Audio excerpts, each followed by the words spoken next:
సంస్కృతి పెట్టి అనేక విధాలుగా అల్లాడిపోయినటువంటి ప్రజలకి చేతగానోడివి నువ్వు, చేతగాని దద్దమ్మ నువ్వు. దద్దమ్మ మాటలు మాట్లాడుతావు. దద్దమ్మ నువ్వు ఏదో చెప్పావు.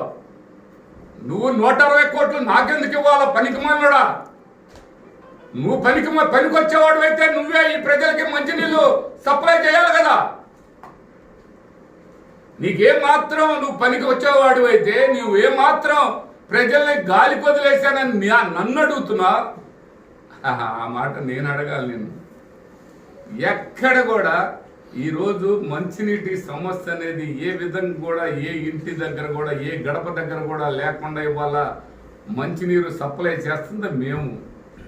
నీ 160 కోట్లు అసలు 160 కోట్లు అని చెప్తావు. 160 కోట్లు నువ్వు తెచ్చానని చెప్తున్నావు కదా.